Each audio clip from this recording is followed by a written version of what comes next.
Okay, can you hear me now, Just B? You can hear me now? Okay, I know what it was. It was connected to my AirPod.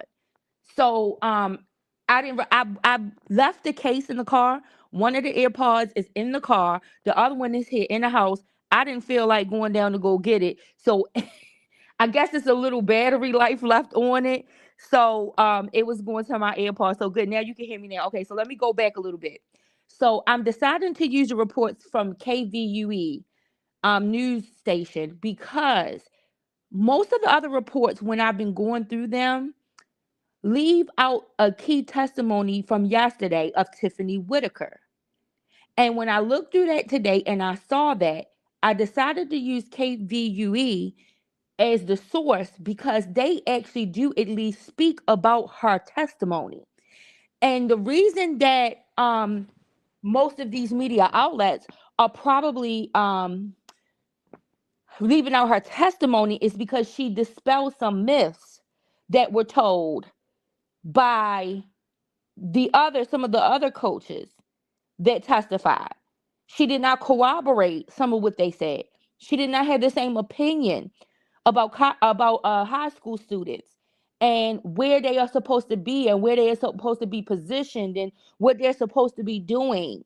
And so she was of course, this is the prosecution's case to put on right now. So she was, of course, a witness for the prosecution.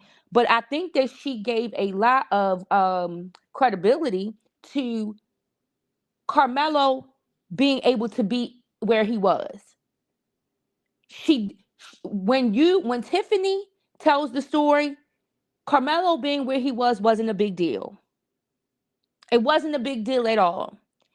And one of the things that I think that Tiffany's story or the way that she told the story is important is because one of the coaches is going to be asked a question about the coaches being near the tent and why it's important that the coaches be near their tent and be near their students. And defense is going to ask one of the coaches, well, couldn't have Austin just went and got an adult? Like, would you advise any of your students to get aggressive? Um, Tiffany was one of the athletic trainers at Austin School, right? Which speaks volumes even more in her testimony. The fact that she was a witness for the prosecution, but she did not go along with all of the things that some of the other coaches try to overly emphasize. And she made it very reasonable to believe that kids, they go over to other canopies all the time. They go over to other people are calling them tents. I've told y'all it was canopies before. I told y'all that before this whole thing even started. Because anybody who's been a football mom, a soccer mom, a track and field mom, or just if they did any of those things themselves, you know that more than often they are canopies that are set up by the school, not tents. There might be some individuals, parents, and things that might come out there with some enclosed tents in order to keep themselves safe from the bugs and things like that. But when it comes to the school setting up a station, it's going to be a canopy. And so, what Tiffany did was humanize and normalize the fact that Karmelo was in that tent, that it was raining, that all of the students were seeking some type of shelter from that rain. He saw a familiar face. She made statements saying, we don't want other students and other kids storing things in other people's stations because we don't want to have to be responsible for that student and their things.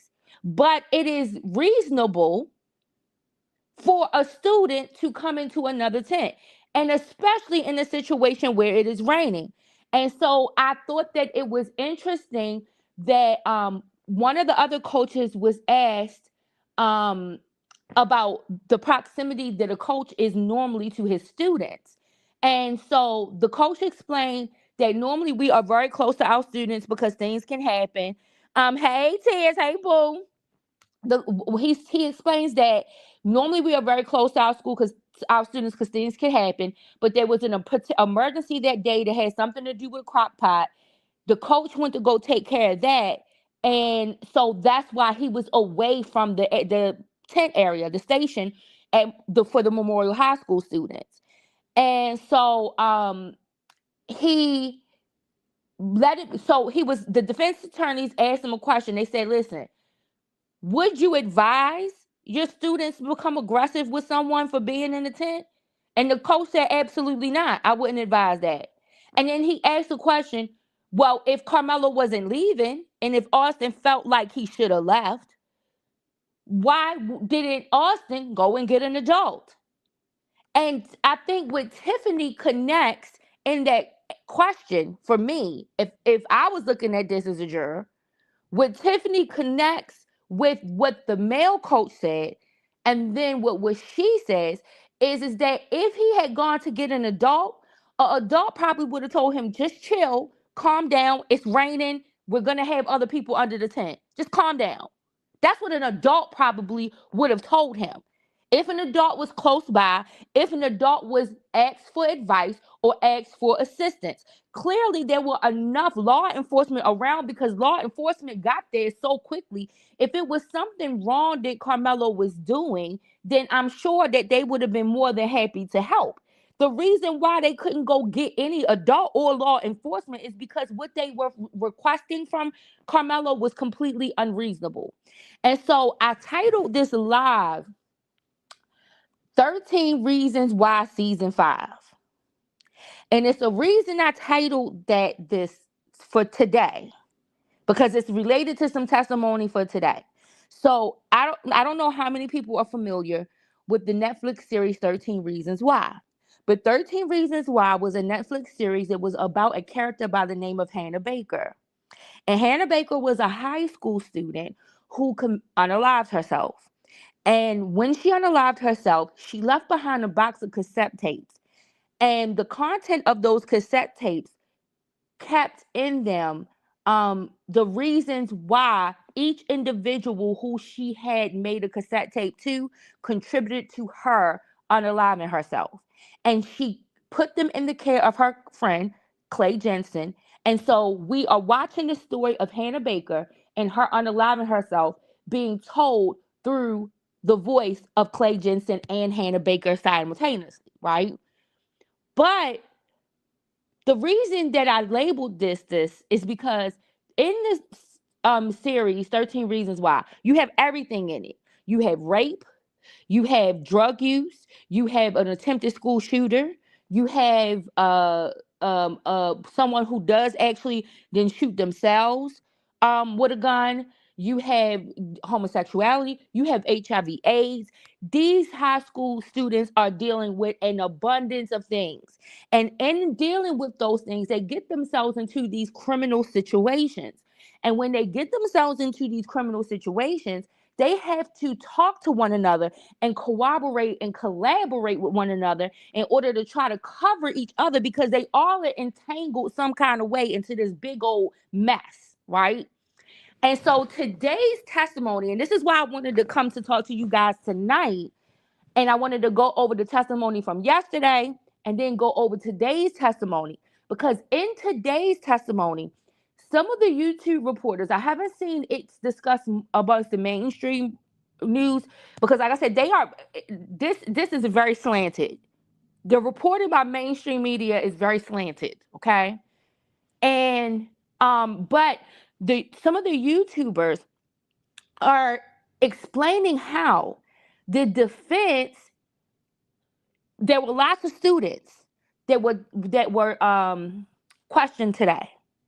Well, I don't know how many. We're going to find out in a minute. But there were several students that were testified today.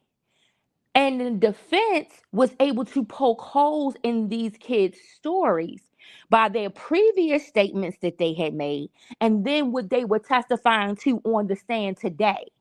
What they were saying on the stand today did not match what they told the police in the police reports. And there was one particular thing that one of the students testified to, that they said that Austin told Karmelo, listen, I don't want to fight you. The defense revealed this was never mentioned in this student's statement at the time of him giving the police report. And the reason why that was so important is because the defense attorneys pulled out some text messages between the students in which they were talking to one another and trying to come up, making sure that they all saw the same thing. And this is what reminded me of 13 Reasons Why. And this is why I titled it that, because you have these students who are now trying to cover and make sure that they get revenge for the death of their friend by corroborating stories offside with one another to make sure that they all are on the same page, that they all are saying the same thing. And when they go in and give their statements, that they are saying consistent with what the other is saying. This is what the defense brings out today in the testimony. So this becomes the thing. So listen, we know what the mainstream media is saying, but we are going to look at this for what it is, and we are going to talk about it right. Okay? And so I want to go with you through you guys with what happened yesterday and yesterday's testimony, and then what happened in today's testimony. We shouldn't be that long. I'm going to read, it's just brief summaries of each individual testimony from the 2 days. Now, when I'm reading this, if it sounds a little choppy, it's going to sound choppy because the way that this article is, it starts, the beginning of the day starts at the bottom, and then at the top is the end of the day. And I think it's because this news station was probably just adding on, because they do have to take notes by pen and paper, and so maybe this outlet is able to have um, a device, I don't know, but most of them are having to use pen and paper. And so I don't know if then there's some kind of reporting that's going back, and that's why this thing is upside down like this. But there's no way for me to sort it to be the other way because it would just create too much confusion. So I'm going to read this, but if I'm sounding like I need to get situated, it's because I'm scrolling up and not down, okay? So, let's see. So we're gonna start at 9 o'clock a.m. With opening statements, and the district attorney Bill Worski it does the opening statements, and he says he plunged a knife into his heart and ran away. Worski tells jurors, describing what he says Anthony did to Austin Metcalf. Worski called the killing an unjustified provoked murder. This case is not self-defense, he said. This was simply senseless. Worski told jurors they would see surveillance video, and that video tells the story. He references words witnesses claim Anthony said before Metcalf was stabbed. Touch me, see what happens. Worski argues that Anthony provoked and goaded Metcalf into touching him. This is a provoked, unjustified murder, Worski said. This killing is senseless. They kicked her. They kicked him out. Okay, I gotta watch it after this. I did not watch him yet. I was trying to wait to see. Lord have mercy. Let's get through this. Because now Lord have mercy. He got kicked out. I know Queen Sheba had came on because she said she didn't get in the courtroom. She got kicked out. I mean, she didn't get kicked out. She didn't make it into a seat in the courtroom. Neek made it in there today. I wasn't sure if Gerald, but I did hear them reporting saying that some people was banned from the premises. I did hear that. Lord have mercy. Jesus Christ. Okay, so at one point, Worski points to Anthony, who is at the time was a student in Frisco Centennial High School, attending a track meet at Metcalf's Frisco Memorial High School. This man, Worski told juries, made a beeline for the memorial tent. Several memorial athletes told Anthony to leave. Worski said the tent, he said, was their locker room. Worski said Anthony goaded and taunted and provoked Metcalf. Worski said Anthony produced a knife and swiftly plunged it into Austin. There's some typos in here. Worski said Anthony then ran off and tried to blend in. Worski told jurors that students at the track meet pointed out Anthony as he is trying to leave the track meet. Now I want y'all to pay attention to that. Hey Michelle, because that ain't what is gonna be told by some of the people that's gonna take the stand on this day one of testimony. Okay. So Worski said Anthony then ran off and tried to blend in. Worski told jurors that students at the track meet pointed out Anthony as he is trying to leave the track meet. Worski told jurors that when an officer who arrived on scene encountered Anthony, he radioed, "I have the alleged suspect."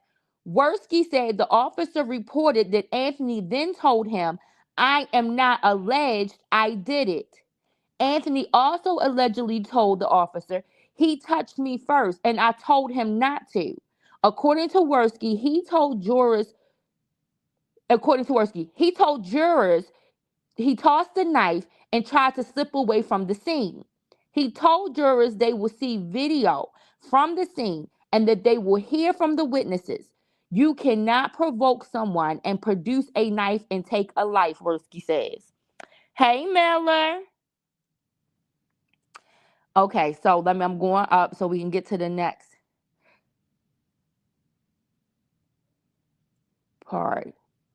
Give me 1 second. I hate that this is like this, you guys. But this is the best one because I want to make sure that we get Tiffany's part in. So the defense attorney is Mike Howard. He is going to give the opening statements for the defense. And he said there's been a lot of noise around this case, Howard said. A lot of completely false information. Referring to Anthony by his nickname Mello, he describes his client as a son. He is a brother. He is the oldest of four. He is a friend, a boyfriend, a student who graduated with a 3.7 GPA while holding two jobs playing football and track. Howard told jurors that Anthony's father works as a finance manager with a car dealership and that his mother is a nurse. They are from Baton Rouge, Louisiana. And Howard said they wanted their family to have a better life. That's why they came to DFW Middle a freshman year. Howard told jurors they came to Frisco for that better life. Howard described what happened on April the 2nd of 2025 at the Frisco ISD Stadium. Every team at the track meet had a tent, except for Anthony School Centennial, which only had a tarp. Mello is in a normal mood. He is relaxing with his teammates. Howard told the jury, as the weather turns bad, Mello goes to look for a place to get out of the rain and goes to the Memorial High School tent where Metcalf is. Howard told jurors the video they will in the video, they had typos. In the video, they will see establishes some things, but will not show everything. Mello walks out and sees someone he recognizes from the Memorial High School. Howard said the two were talking and everything seemed fine. Howard said everyone there under the tent, except for Mello, is from Memorial High School. Howard told jurors that Austin and his twin brother, Hunter, confronted Anthony, who is 5'8" and about 130 pounds. Howard said that Metcalf and his brother are 6'1" and about 213 pounds, which is about 83 pounds heavier than his client. Howard said Anthony told them, "As long as you don't touch me, we're cool," Howard said. Austin Metcalf said, "I know you don't got anything in that bag." Austin Metcalf makes the first physical contact. Howard told juries Austin grabs, shoves, pushes Anthony. The defense lawyer said Jeff Metcalf, Austin Metcalf's father, shook his head when Howard said this. So this is interjecting some of what they are saying to you guys, okay? So Howard said, okay, Austin makes the first physical contact. Austin grabs, shoves, pushes Anthony. Howard Howard said Anthony was forced to decide with what to do in fear and chaos. After Anthony defended himself, He ran, Howard told jurors. He dropped the knife by the bleachers, Howard said. He left it right by the tent. Howard said Anthony fell as he was going down the bleachers. Howard said prosecutors' contention that Anthony was slipping away was wrong. Anthony went directly to a coach, Howard told jurors. And you're going to hear a coach testify to that. So that sounds a whole lot different than what they suggested he was trying to flee the stadium. Okay, so give me 1 second. So the witnesses start with Mark Porter. Okay, and Mark Porter is the surveillance video expert analysis. He's an analysis of surveillance video. And he is going to explain the video from the track meet. So there were 5 different videos prosecutors showed the first video to the jurors in courtroom. It's a wide shot of the football field with only half of the field visible. It's difficult to see, and Porter said he worked on magnification to help the state review the video. One still image appears to show Anthony handcuffed and walking with 2 officers. Okay, I gotta go up.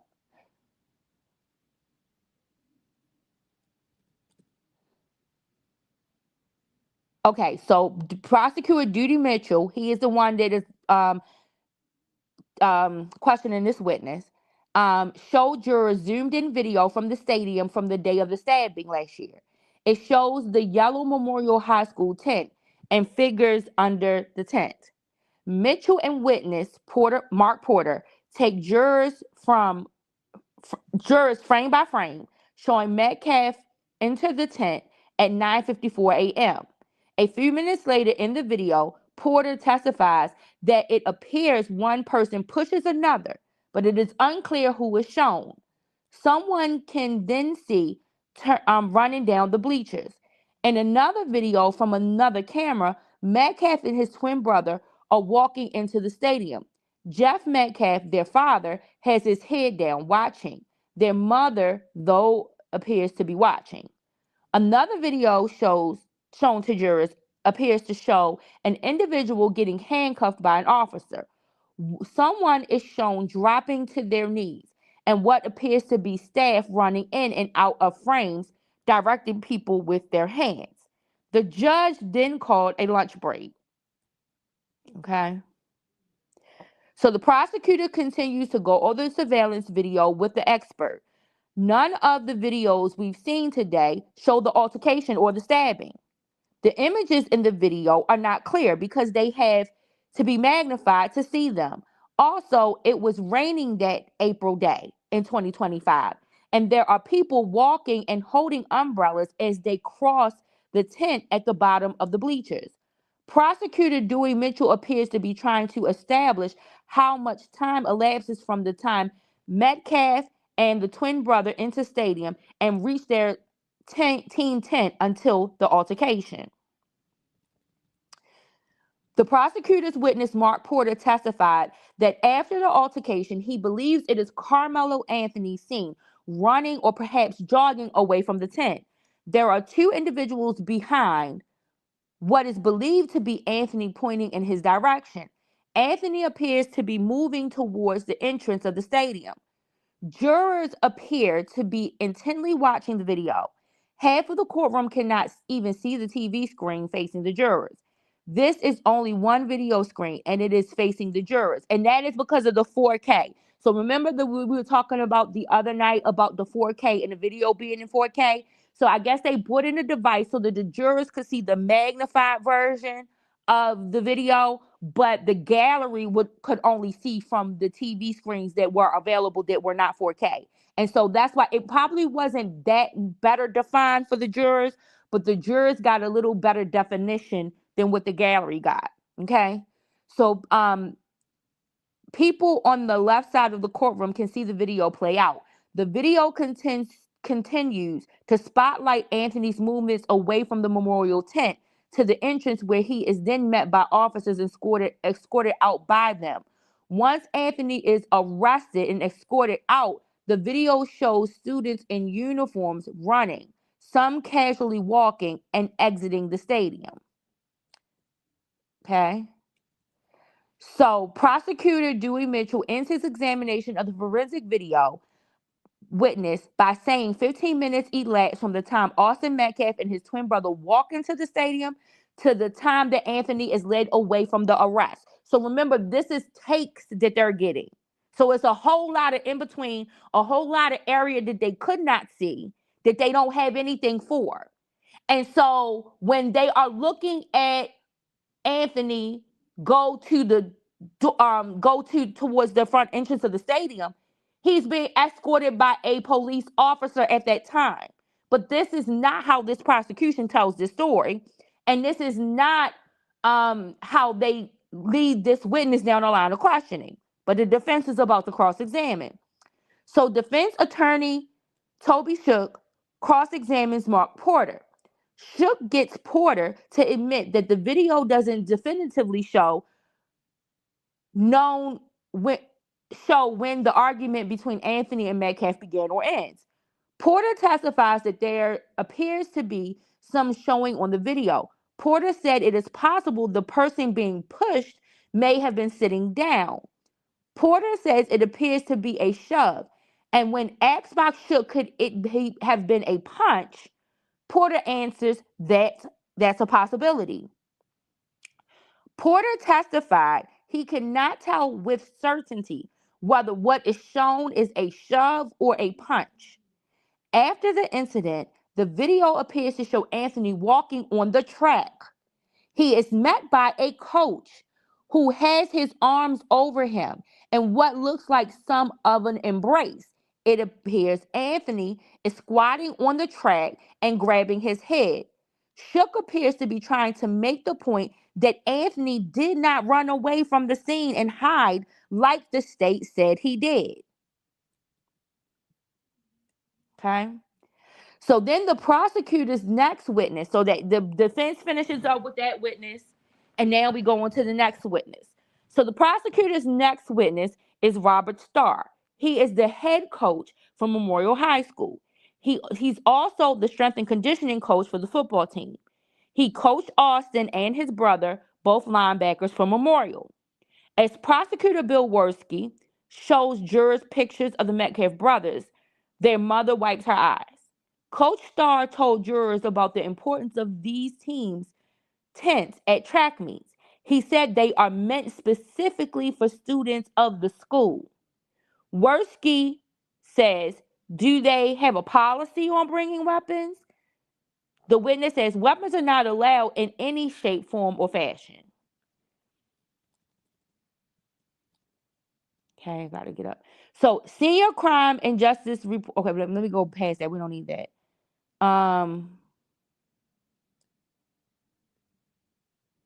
That's just them giving somewhat of an update, I guess, of what's going on outside. So we don't need to read that.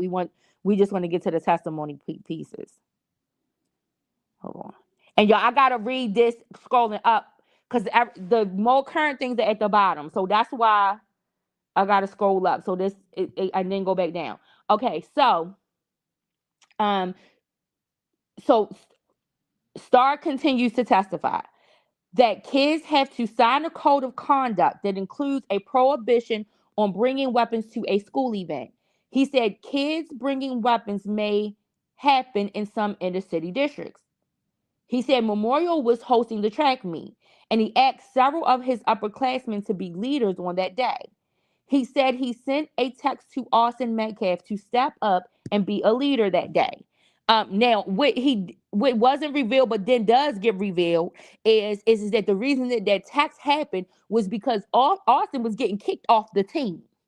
Now, they had made rumors that Karmelo wasn't supposed to be on school grounds. Supposedly he was suspended, none of which was true, or at least they haven't shown us anything yet to tell us that that was true.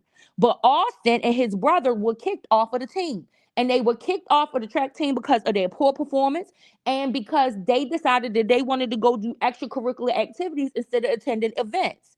And so there was a text message that was sent kicking him off the team. So technically, Austin was not supposed to be there that day. But Austin insisted to the coach to let him come so that he can prove himself that he can be a team player. Because the coach, this coach, Star, he was riding them about the fact that they don't support their teammates, that they do whatever they want to do, that they don't do what they're told to do. This is the messages with this coach. So these boys is hard headed. The coach is having to say it because he got to be truthful in his testimony and what he sent to these kids. So Austin wasn't even supposed to be on the field that day. But because of his persistence, the coach decided, I'm going to let you come and help out the team. That's it. He was not there to participate in any of the events for the day. The coach only allowed him to come to help out the team. And so this is where this step up thing comes from. They want to make it seem like it was a step up, like, oh, we need you to be a leader. No, you need to step up and support your team better, because going on a fishing trip and not attending your meets is not helping your team and not being a team player. They said they don't never, he was saying, it was being said that they don't ever stay to celebrate their other team members. All types of shit was being said, right? And this is by his coach. So it says, he said Memorial was hosting the track meet, and he asked several of his upperclassmen to be leaders on that day. He said he sent a text to Austin, and this is the text that I was telling you. But the text was not just about him stepping up as no leader. It was a reprimand, okay? And it was your ass is about to get kicked off the team. And we're not taking you or your brother to nationals. We got 2 other kids that we're going to take to nationals. That's what the text was. Okay. They were supposed to be turning their stuff in on Monday. That's what the text was. Okay. So the coach testified that when he went over to check on the commotion at his team's tent, I see Austin on the ground and his face is purple and there's a big hole in his chest. Okay. So so they finished up with him. Now, like I said, there are things that was left out. That's why I'm filling in the blanks. I'm filling in with you the things that were reported by several YouTubers, that were consistent statements amongst them. But this is what these articles are saying. Like I said, this is the best one from the mainstream media because at least they include Tiffany Whitaker. And this is the one. Now I want to see what they're going to say that she had to say, though. So the prosecution's next called Tiffany Whitaker, Memorial High School's athletic trainer. So this is Austin School again. She told jurors the track tent is like a locker room, that the visiting team does not go to the home team, which she called an unwritten rule in track culture. She was working the district meet at Kendall Stadium in Frisco on April the 2nd. She said there was a lot of confusion on that day because of the rain. Some athletes were on the field, some were on the bus, some were under the tent. At one point, she said she heard screaming. She said a student pointed out Anthony as the person involved. She told another coach that Anthony stabbed someone and to get in front of him to prevent him from walking further. Whitaker testified she tended to Austin Metcalf, performing CPR until paramedics arrived. I am an autopilot. You just keep going until help arrives, she told jurors. She said she was not hopeful when she saw the wound. Okay, so they left out a lot of shit she said. Now, at least they acknowledged the fact that she testified, y'all. Because there were lots of news reporter agencies that did not mention her testimony at all. And part of the reason, you see, there was nothing about what the defense asked her. There's nothing about what the defense asked her. Now let's move up and see if yeah, they don't mention anything that the defense asked her. But she was asked, was it common for kids to go and visit other kids in other tents? She said it was common. Another thing she revealed was Coach Starr made it seem like that they didn't know that the weather conditions were going to be bad that day. And Whitaker revealed that they got a notification from the athletic director to let them know that the weather was going to be bad and that they needed to set up and prepare for bad weather.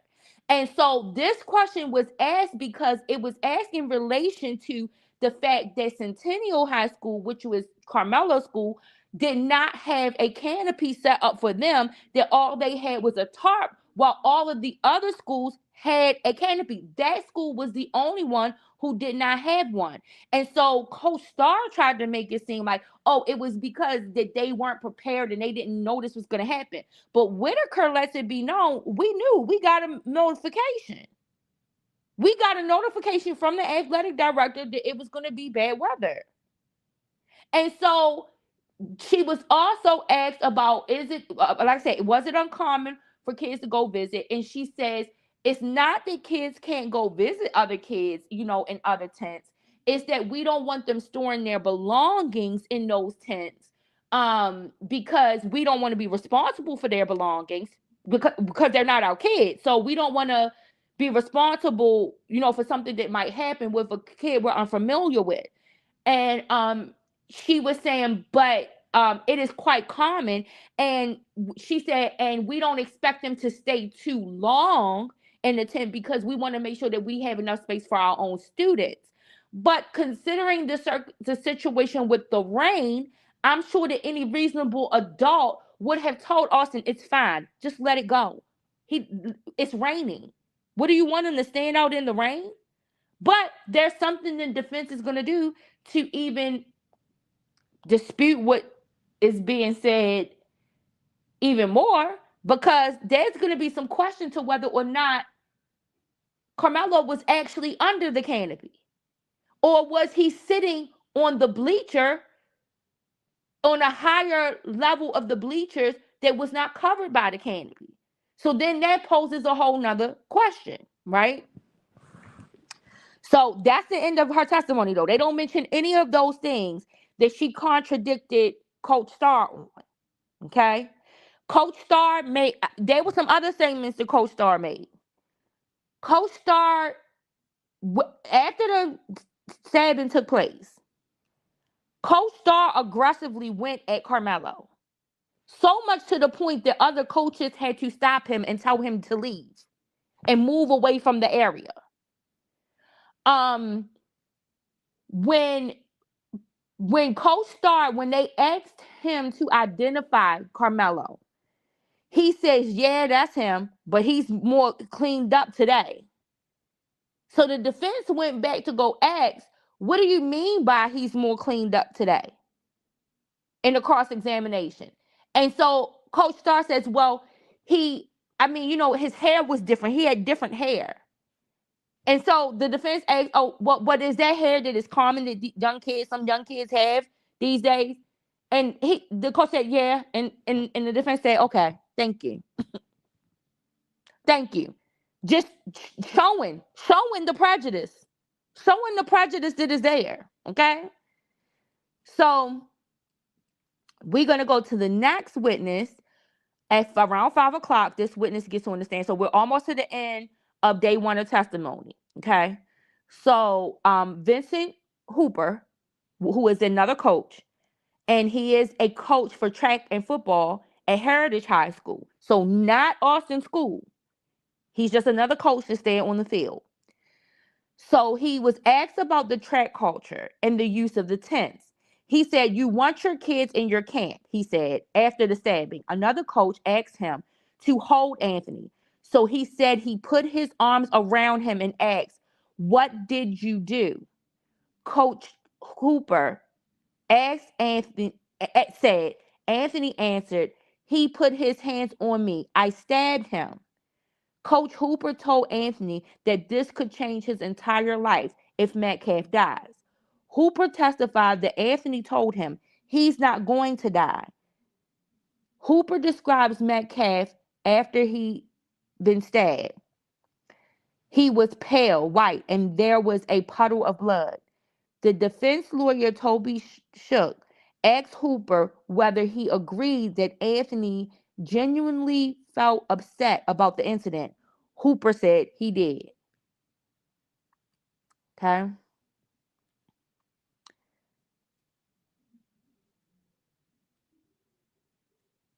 So then the next witness, you notice they aren't giving you anything that the defense is asking these witnesses, some of these witnesses. This is just what the state had to say. So the next witness is Joshua Redman.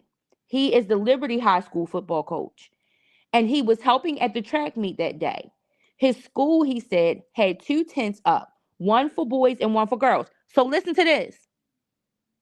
This is a school, not the school that's holding the event. Memorial High School was the one holding the event. That's the school that Austin attended. This school, Liberty High School, has 2 tents. Centennial doesn't have any. So here, let's read what he has to say. So he was helping at the track meet that day. His school, he said, had 2 tents up, one for boys and one for girls. Coach Redmond said he was about 20 feet from the memorial tent and didn't see or hear anything before. He saw kids panicking and scattering. Kids were running down the aluminum bleachers, he told jurors. He went over and found Austin Metcalf with his back to the fence, holding his abdomen. Coach Redmond, who told jurors he had a military combat experience, said he took off his jacket and put pressure on the wound and yelled for someone to call 911. Coach Redmond said he had to push Metcalf's brother off of him so he could put pressure on the wound. Coach Redmond described watching Austin die as he and others tried to stop the bleeding and perform CPR. Metcalf's parents cried as they listened to the coach describe their son's last breath. So then they do the 911 call.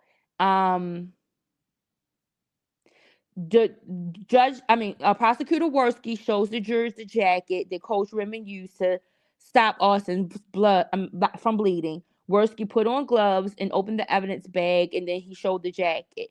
How much blood was there externally on Austin Metcalf? Worski asked. Quite a bit, the coach told jurors. He testified he did everything he could to save the young man's life. On cross-examination, defense lawyer Toby Shook asked the witness if he was aware that Centennial did not have a tent at the track meet that day. He said he was not.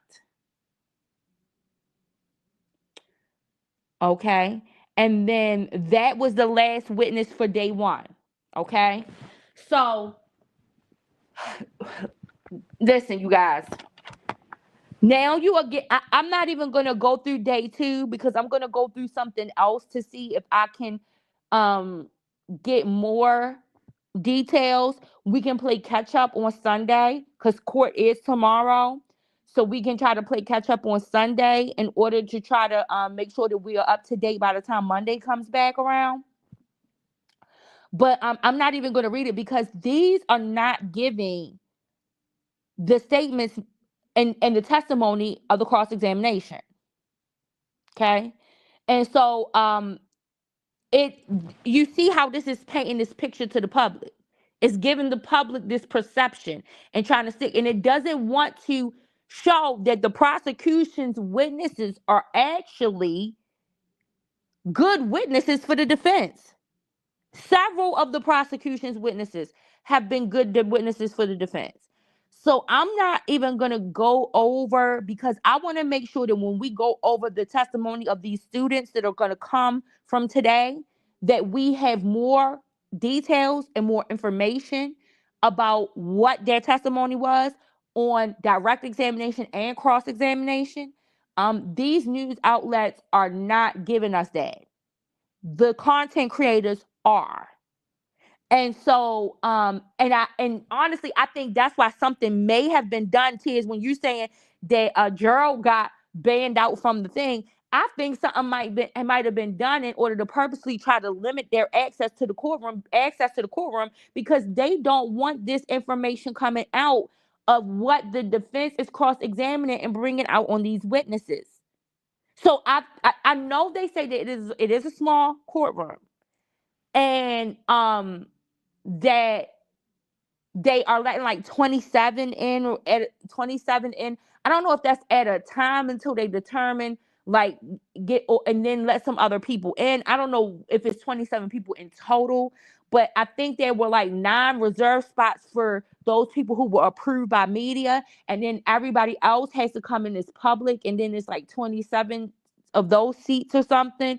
So that is what these reporters are contending with when they go to the courtroom. But they are the ones that are giving us all of the details on both sides. Nothing that they have said that the prosecution has mentioned that we read in this article has been wrong, which leads me to believe that what they are reporting about what the defense is cross-examining on is also not wrong.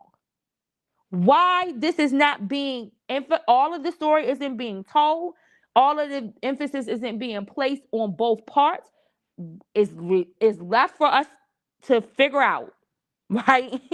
But um it is clear that these mainstream media news sources are not giving us what the defense is doing and how they are creating stumbling blocks for this first degree murder charge that these prosecutors have placed on this child.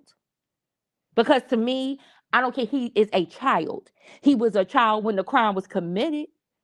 He was 17 years old. He wasn't 18 yet. He's 18. I don't, it might be 19 now, between 18 and 19 now. But to me, he's still a child.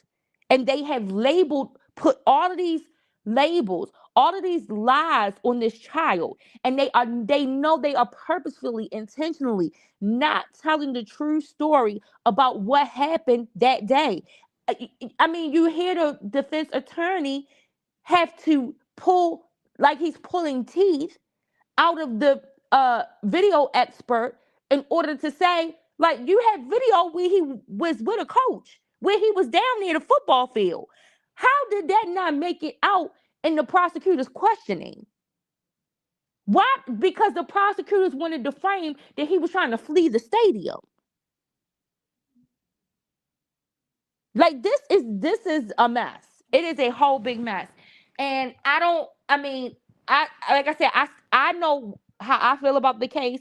I know how I feel, what I feel should happen, but I am not confident with this jury that he's not that they're going to take that self-defense. I'm not. But I think that this was a clear case of self-defense. So there's one other thing I want to read you guys before I get off of here, because I'm sleepy, you guys. But I wanted to read to you guys about the duty to retreat, because we talked about that yesterday. And so, um, I like to have conversations with Google. And so I had a conversation with Google and I asked Google, do you have a duty to retreat in Texas? And Google came return back to me and said, under Texas law, self-defense generally counts as is legally justified when a person reasonably believes force is immediately necessary to protect against another's unlawful use or attempted use of force, and the person is not engaged in a criminal activity. So it says the core exceptions. So this is what I want you guys to listen to, because this is what the prosecution is attempting to do. This is what these core exceptions is what the prosecution is attempting to do through the testimony. It says, even under no retreat protections, the right to self-defense is not absolute. The following principles still apply. Proportionality is one. The force you use must be proportional to the threat. Deadly force is generally only justified if you reasonably believe you are in danger of imminent death or severe bodily harm. 2. Exception number 2, unlawful activity. The protection often does not apply if you are engaged in an unlawful activity or are trespassing at the time of the confrontation. 3. Exception number 3, the castle doctrine. Many jurisdictions that legally require retreat in public areas still observe the castle doctrine in your home, meaning you do not have a duty to retreat there, regardless of their general public laws. Okay? So those are the 3 exceptions. The 3 exceptions to that stand your ground. Okay? And what the prosecution is attempting to do is they are attempting to look at proportionality, which is exception number one, and then unlawful activity, which is exception number two. And the reason that they are using proportionality is because they are saying that the force was improportionate, that the amount of the force was more than the threat posed. This is what the prosecution is trying to present. Okay? And so deadly force, therefore, was not necessary. It was an over exaggeration of force, right? So that's one exception that they are trying to prove. And then the second one is unlawful activity. And that unlawful activity is going to be interpreted as two different things. One is the fact that they are trying to say that by him being under that tent, he was trespassing. That's not trespassing, sir. There is no legal law that says a child cannot be underneath a canopy of a tent at a school. That is not even anything mandatory with the Department of Education or the recreations or whatever they call it in their area. We Department of Recreations still at certain in certain fields they are responsible for certain fields here.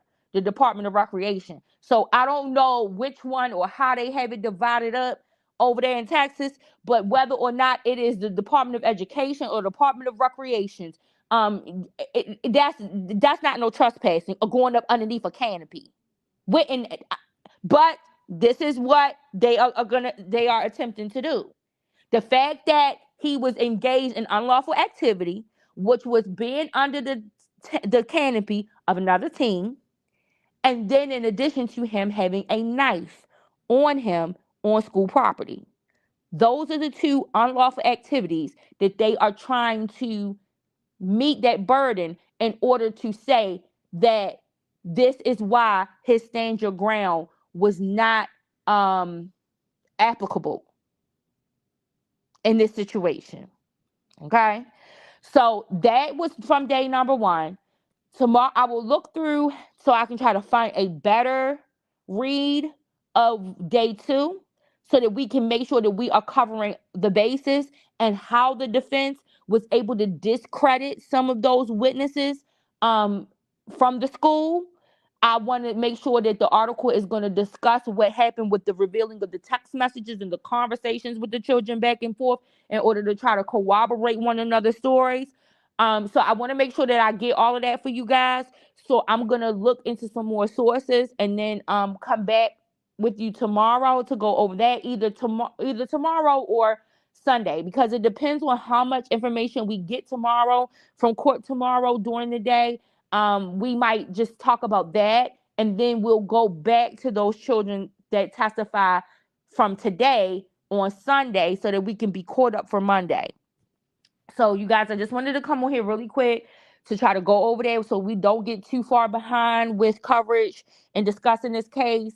I wanted to get that out of the way. So listen, I gotta go to bed because I'm exhausted.